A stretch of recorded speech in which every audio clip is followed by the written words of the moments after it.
is a Rom Hack, also known as a fake Pokemon game, also known as an illegal Pokemon game, and it might be the single greatest thing I've ever had the pleasure of playing. Mwah!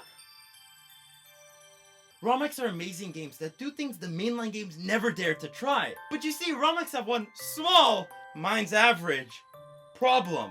They're f***ing illegal! Every single Rom Hack spits in the face of copyright laws everywhere, and it makes Daddy Nintendo really angry. Are you gonna punish me, Nintendo? Because I've been a bad boy and I've downloaded. I can't do this. I'm not doing this. Nope. Because of the legal issues surrounding Rom Hacks, Nintendo and our favorite indie company, GameFreak, will always do their very best, like no one ever has, to delete Rom Hacks off the face of the earth. But what if I told you it isn't in their best interest to remove Rom Hacks? Rather, the Pokemon franchise and the Pokemon community need Rom Hacks and other fan projects in order to propel itself forward to the franchise the fans have always yearned for. Rom Hacks, or more specifically, Pokemon Rom Hacks, are special games that go above and beyond the scope of a regular Pokemon game, and every single Rom Hack has one outstanding feature about itself. They're created by you.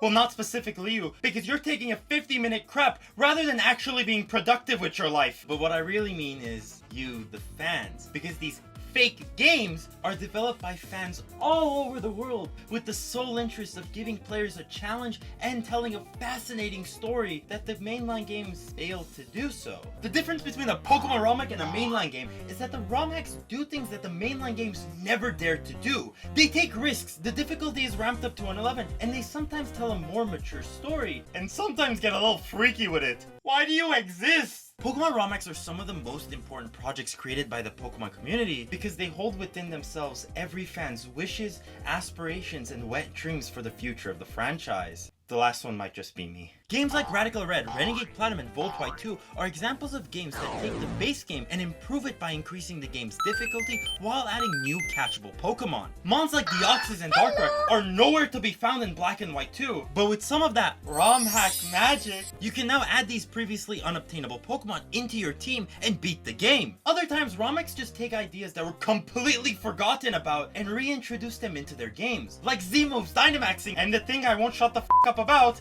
Mega Evolution! Where most of the mainline games fail, Rom Hacks succeed with flying colors. Rom Hacks tell a more engaging story, they reintroduce old and amazing gimmicks and ideas, and make the games not just difficult, but challenging. Most Pokemon games struggle with telling an engaging story because every single Pokemon game equates to get your starters, fight the rival, kill the gym leaders, kill the Elite Four members, and rip apart the evil organization limb by limb. And at this point, I just want the villains to win, goddammit! And in some Rom Hacks, they do. Like in Pokemon Fire Red Team Rocket Edition, where instead of playing as a 10-year-old, you play as a Team Rocket grunt, and you learn more about Kanto, the villain organization, and what happened to the region right after the Johto-Kanto War. And in the Pokemon Rom Hack Gym of Mine, you are a gym leader with the task of protecting the city and basically becoming its sugar daddy. Pokemon Rom Hacks aren't peak fiction, but the stories they tell you are engaging and use what they're given to create a new storyline, rather than doing the same thing over and over and over and over and over and over and over.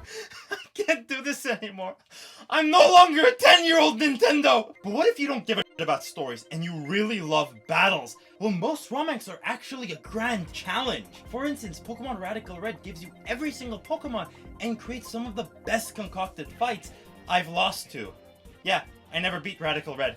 I got to the Elite Four, and he just sent out a Primal Dialga, Eternatus, Groudon! How am I supposed to beat that with a Trevenant? And some games try to make you think outside the box, like Pokemon Insurgents. Pokemon Insurgents isn't a difficult game, but it does have some of the best boss fights I've ever encountered. Rom Hacks show us a difficult battle, but also make it into a puzzle that needs to be solved. So every battle you take doesn't feel like just some random battle, but a specially conducted fight that is made to challenge you to think outside the box. And Rom Hacks can do exactly that by giving the Elite Four legendary Pokemon, giving bosses incredibly difficult Pokemon to overcome, and putting you in situations that you need to weasel your way out of. And the thing that goes hand in hand with making a difficult Pokemon game is implementing unique gimmicks. Most Rom Hacks do not have many interesting ideas implemented, but the few that do are considered some of the best. Some introduce new types or forms like Nuclear Pokemon, Delta Pokemon, or the one you probably know about because it was on my YouTube feed for 3 months straight, Pokemon Fusions. Every Rom Hack tries to distinguish itself from others because they want to show their players, hey,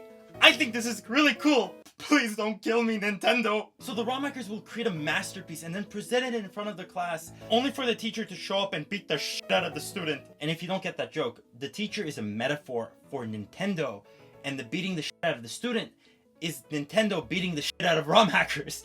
What GameFreak or Nintendo or whoever's running the shit doesn't understand is every single ROM hack that has ever been created are small thank you letters to the franchise these fans love. And even though these games are completely illegal and I don't tolerate them at all, the truth is these games are exactly what the fans want, and they're exactly what the fans anticipate the next few games to kind of look like or even be better than. So why don't they take inspiration from these ROM hacks? I don't know. And to be honest, we'll never know. But if they do, the world will be a better place. I really don't know what the outside world looks like. But until then, I hope you guys liked this video, and if you could like and subscribe, I'd greatly appreciate it. Have a wonderful day. And yeah, I'm bald now! Haha! I don't like it.